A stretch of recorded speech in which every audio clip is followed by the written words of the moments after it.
Assalamualaikum warahmatullahi wabarakatuh dan selamat pagi. Okey, hari ini subjek kita adalah pengurusan diri. Tajuk kita bahagian mengurus bengkel. Okey, hari ini kita masuk tajuk punca dan kaedah mencegah kebakaran. Okey, pernah dengar tak berlakunya kebakaran? Di mana-mana saja sekarang berlaku kebakaran. Kadang-kadang kebakaran tu berlaku tanpa kita jangka. Kita tak tahu pun nak berlakunya kebakaran. Okey, dekat bengkel, dekat kawasan sekolah kita pun ada dia punya tata cara kita jika kita duduk di bengkel. Macam mana cara kita nak elakkan berlakunya kebakaran.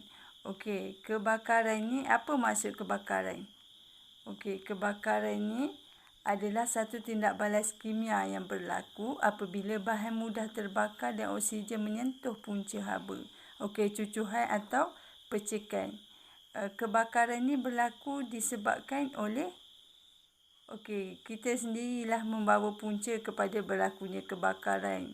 Contoh, kalau kat kawasan sekolah kita selalu akan ada tanda-tanda dekat papan-papan kenyataan ataupun dekat kelas kamu yang menulis tentang lakaran jika berlaku kebakaran. Lokasi yang perlu kita pergi ke sesuatu tempat jika berlaku kebakaran. Kita tak boleh tunggu dalam bangunan tersebut. Kita kena lari turun ke tempat yang lapang supaya kita selamat dan tidak terjebak dengan kebakaran.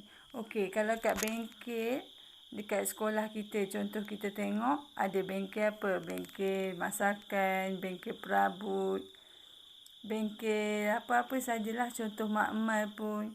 Okey, akan ada bengkel yang boleh menyebabkan berlakunya kebakaran. Okey, punca-punca berlaku kebakaran ni sebab apa? Okey, dia ada banyak punca lah. Contoh yang cikgu dapat terang kat sini, punca berlaku kebakaran di kawasan bengkel sekolah lah. Terutamanya yang cikgu nak cerita pada hari ini. Okey, sebab apa berlakunya kebakaran, punca dia? Okey, jom kita tengok. Okey, punca yang pertama adalah peralatan memasak terlalu panas. Okey, contoh kalau kat dapur, dekat dalam bengkel masakan kamu menggunakan peralatan memasak seperti kuali. Okey, lepas tu kamu masak dia, kamu menggunakan api yang besar sehingga api tu masuk ke dalam kuali kamu. Okey, tu menyebabkan api membara ke dalam kuali dan menyebabkan berlakunya kebakaran. Okey, yang kedua, kita tengok gambar tu berlaku litar pintas. Okey, litar pintas ni maksudnya kalau kamu guna pelak kamu, akan ada kawasan yang kamu nak cucuk pelak kamu tu. Okey, kat situ berlakunya litar pintas. Terbakar kamu punya wayar tu, menyebabkan berlakunya kebakaran di kawasan, tak kisahlah kat mana, bengkel ke, rumah kamu ke, kelas kat sekolah ke, atau mana-mana saja boleh berlakunya kebakaran tersebut. Okey, gambar yang ketiga, kerosakan barang elektrik. Okey, sesuatu alat elektrik yang kita gunakan, contoh gambar tu heater ataupun periuk nasi, oven, apa-apa saja alat elektrik yang ada dekat kawasan rumah kamu ataupun dekat bengkel masakan kamu atau bengkel perabot kamu, alat yang setelah rosak kamu pasang, menyebabkan juga berlakunya kebakaran. Berlaku litar pintas tadi, boleh jadi kamu punya barang tu dah terlalu lama tak guna dan rosak, kamu pasang, akan meletup dekat kamu punya pelak. Okey, yang seterusnya, sambungan soket melebihi had. Okey, kalau kamu tengok gambar tu, soket melebihi had. Kamu pasang, kamu punya wayar terlampau banyak sambungan.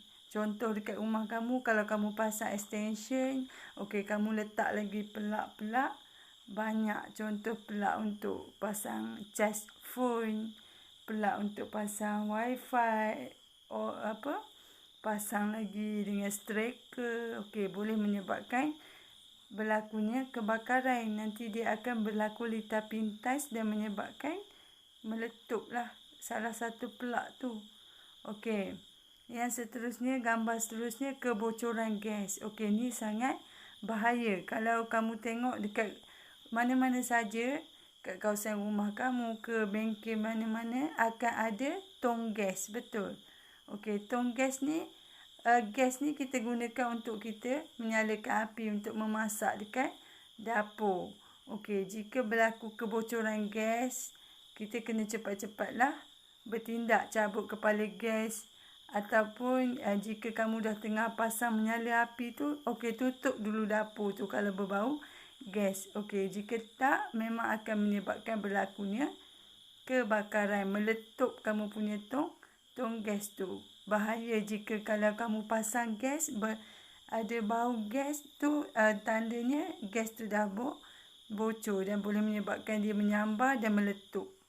Okey, yang seterusnya bahan mudah terbakar. Contoh dia bahan mudah terbakar ni tina ataupun cat ataupun minyak petrol. Okey, tu semua bahan mudah terbakar. Contohnya kalau kamu menyalakan lilin, kamu pergi letak dekat minyak petrol, apa akan jadi? Akan menyambar kamu punya minyak petrol dengan lilin tu menyambar, jadi apa? Api, meletus. Habislah.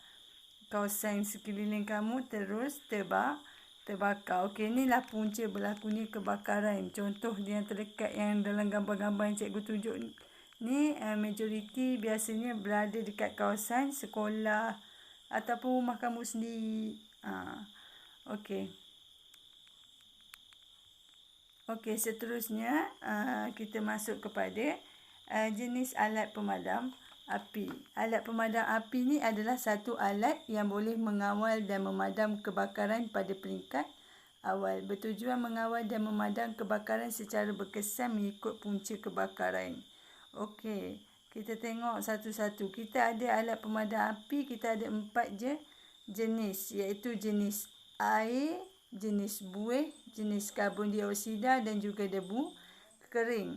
Okey, setiap alat pemadam api ni dia ada label dia yang tersendiri. Kalau kamu tengok dekat kawasan sekolah, memang akan ada alat pemadam api. Di sekeliling bangunan tu akan ada satu alat pemadam api. Punca dia letak alat pemadam api tu, jika berlaku kebakaran, okey, kita boleh ambil untuk memadamkan api. Tapi kita kena tahu juga lokasi alat pemadam api itu diletakkan. Dia ada tempat-tempat tertentu untuk memudahkan kita menggunakannya apabila berlakunya kebakaran.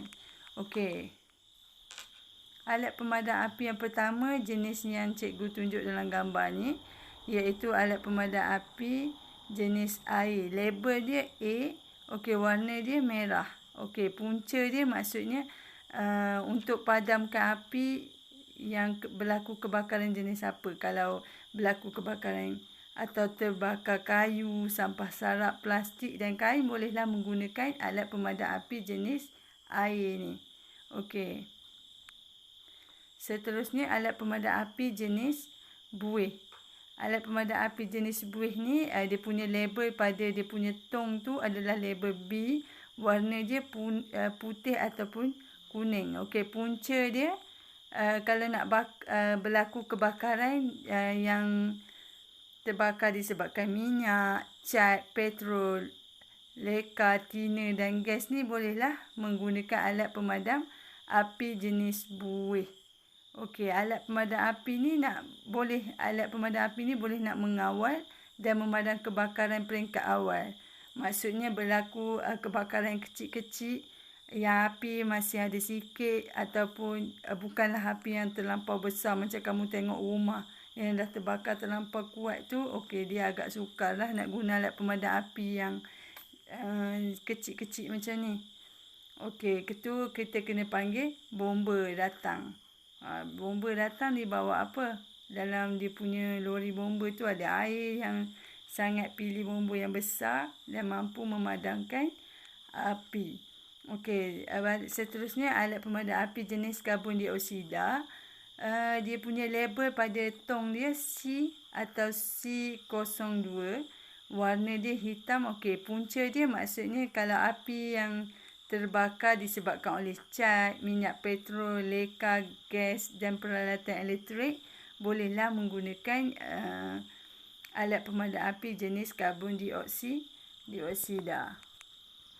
Okey, jenis seterusnya yang terakhir yang keempat iaitu debu kering. Okey, ni alat pemadam api jenis debu kering ni, label dan dia punya botol tu ataupun tong tu adalah ABC. Okey, warna dia biru, punca dia semua jenis bahan. Tak kisahlah bahan apa yang terbakar tu, dia boleh guna semua untuk memadamkan api.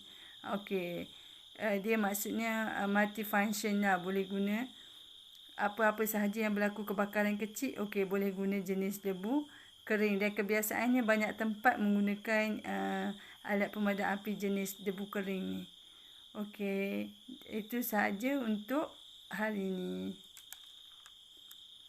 Assalamualaikum warahmatullahi wabarakatuh dan selamat pagi.